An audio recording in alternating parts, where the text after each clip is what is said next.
ETF index mutual funds నేర్చుకుని stock మార్కెట్లో రాణించాలనుకుంటున్నారా? వెంటనే ఈ నెంబర్కి కాల్ చేయండి.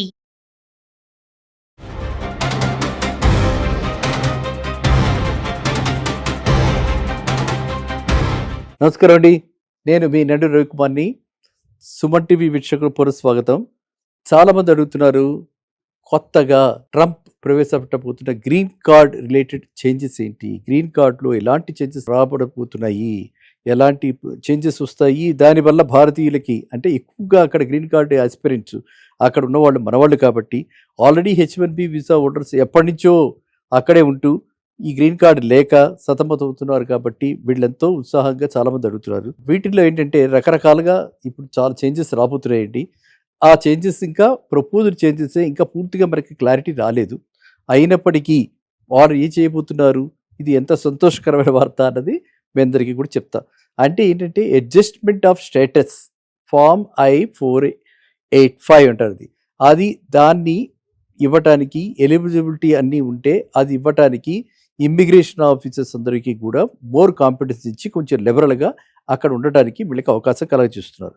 అదేవిధంగా సెప్టెంబర్ 18 రాబోయే సెప్టెంబర్ 18 అంటే లెస్ దాన్ 2 months, సెప్టెంబర్ 18, 2026 నుంచి పబ్లిక్ ఆఫీసర్ ఛార్జ్ కింద కొంతమందిని వాళ్ళు అక్కడ స్క్రూటినైజ్ చేసి పబ్లిక్ బెనిఫిట్స్కి అంటే వాళ్ళ పబ్లిక్ గురించి కొంతమందిని ఐడెంటిఫై చేసి maybe some people like doctors or people who can treat them, ఇలా అంటే మన ఆల్టర్నేటివ్ ట్రీట్మెంట్స్ కూడా ఇప్పుడు యాక్సెప్టెన్స్ వచ్చింది కాబట్టి అలాంటి వాళ్లకు కూడా ఎగ్జంప్షన్ ఇచ్చి వాళ్ళకు కూడా ఇచ్చే ప్రతిపాదికత ఉంది. ఇంకా ఏంటంటే ఈవెన్ EB1 అంటారు, EB2 అంటారు. EB1, EB2 ఈ లాంగర్ వెయిటింగ్ పీరియడ్ ఉంది కాబట్టి ఆ పీరియడ్ కూడా తగ్గించేలాగా సిగ్నిఫికెంట్గా బ్యాక్లాగ్స్ తగ్గించేలాగా ప్లాన్ చేస్తున్నారు. ఇంకా అన్నిటికంటే ఇష్టమైంది, చాలా నచ్చేది ఏంటంటే చాలా ఈజీగా కనిపిస్తున్నది, మనందరం కూడా దాని అడ్వాంటేజ్ తీసుకునేందుకు అవకాశం కనిపిస్తున్నది ఏంటంటే గ్రీన్ కార్డ్ అప్లికెంట్స్ అందరూ కూడా ఇది వరకు 1 million ఉంటే ఇప్పుడు ఓన్లీ 1 lakh రిఫండబుల్ బాండ్ తోటి బయట నుంచి అంటే విదేశాల నుంచి మన దేశం నుంచి కూడా అలాంటిది ఏదైనా 1 lakh రిఫండబుల్ బాండ్ పెడితే అంటే ఇప్పుడు మనందరికీ తెలుసు US ఎకానమీ కూడా ఇరాన్ వార్లో దెబ్బతింది కాబట్టి ఇప్పుడు వాళ్ళకి కూడా డాలర్ ఎక్విషన్ కావాలి, దానికి డాలర్ ఇన్ఫ్లోస్ కావాలి కాబట్టి ఇది కూడా సీరియస్గా వాళ్ళు థింక్ చేస్తున్నట్టుగా తెలుస్తోంది. ఇక అసలు ఏ డబ్బులు కట్టకుండా అక్కడే H1Bలో ఉండి గత 7 ఏళ్లుగా కంటిన్యూస్గా వాళ్ళు కనుక అక్కడే ఉండి అంటే కంటిన్యూస్గా అంటే అర్థం ఏంటి, 1 monthకి ఇంటికి పేరెంట్స్ చూడడానికి 15 days పేరెంట్స్ చూడడానికి వచ్చిన వాళ్ళని అది కంటిన్యూస్ కిందనే. కానీ H1B వాళ్ళకి వ్యాలిడ్ H1B తోటి లీగల్ స్టే అక్కడ కనుక లీగల్ స్టే ఉండుంటే స్టూడెంట్స్ అయినా సరే వాళ్ళు లీగల్గా ఉండుంటే వాళ్ళకి ఫర్ లాస్ట్ 7 years ఇంక్లూడింగ్ వాళ్ళ study period there after employment కాబట్టి it is a very good move. అందరం ఇది వస్తుందని చెప్పి ఆశిద్దాం. 7 years కంటిన్యూస్గా అక్కడ ఉంటే వాళ్ళందరికీ కూడా గ్రీన్ కార్డ్ ఎలిజిబిలిటీ వచ్చే అవకాశం కనిపిస్తుంది. అలాగే వాళ్ళు అంటే అలాంటి వాళ్ళందరూ కూడా క్లీన్ క్రిమినల్ రికార్డ్ మెయింటైన్ చేస్తూ ఉండాలి. అండ్ వాళ్ళు ఆల్రెడీ కూడా ఏదో ఒక జాబ్ ఏదో చేస్తున్నారు కాబట్టి they are contributing to their communities. అట్లాంటి వాళ్ళందరికీ కూడా ఇలా ఎగ్జంప్షన్ ఇచ్చి వాళ్ళకి కూడా ఇద్దామని చెప్పి అనుకోవటం జరుగుతుంది. సో గ్రీన్ కార్డ్ ఇచ్చినంతలో వీళ్ళకి మనందరికీ తెలుసు లీగల్గా వాళ్ళు అక్కడ ఎంతకాలమైనా ఉండొచ్చు. అండ్ గ్రీన్ కార్డు ఉంటే పర్మనెంట్గా వాళ్ళు అక్కడ సిటిజన్స్గా మారిపోయి వాళ్ళు అక్కడే ఉండిపోవడానికి కూడా ఉంది. తర్వాత మనకి ఏంటంటే ఈ EB2, EB1 ఈ ఏవైతే మెథడ్స్ ఉన్నాయో వాటిల్లో కూడా వెళ్ళేందుకు అవకాశం సరళీకృతం అయ్యే అవకాశం ఉంది. కాబట్టి అందరూ కూడా ప్రతి వాళ్ళు కూడా పర్టికులర్లీ మన పిల్లలు చాలామంది అక్కడ అబ్రాడ్లో ఉన్నారు, వాళ్ళ గ్రీన్ కార్డ్ రాక మనం సతమతమవుతున్న ఈ రోజుల్లో ఇలాంటి ప్రతిపాదనని మనం అందరం కూడా హర్షిద్దాం. ఇది US కాంగ్రెస్. ఓకే, US కాంగ్రెస్లో ఈ బిల్లు ప్రవేశపెడతారు.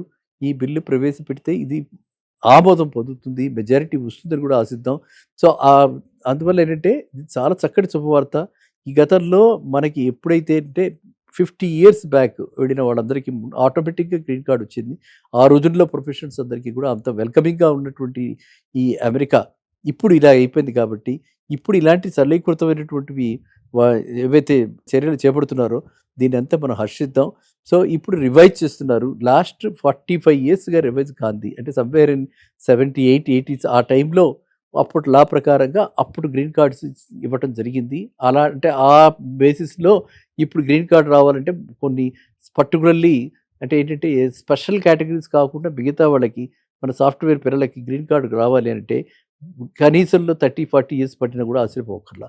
అలాంటిది ఇది వస్తే గనక 7 ఇయర్స్‌లోనే కంటిన్యూయస్‌గా వాడు 7 ఇయర్స్‌లో ఉండి క్రిమినల్‌గా ట్రాక్ రికార్డ్ క్లీన్‌గా ఉండి ఏ ఇటువంటి చార్జెస్ వాళ్ళకి అగెనిస్ట్‌గా లేకపోతే వాళ్ళు లీగల్‌గా అక్కడ ఉంటే వాళ్ళు అక్కడ కమ్యూనిటీకి ఎలాగో సర్వ్ చేస్తున్నారు కమ్యూనిటీకి. ఏ కంపెనీలో చేస్తున్నా ఆ కమ్యూనిటీకి సర్వ్ చేసినట్టే.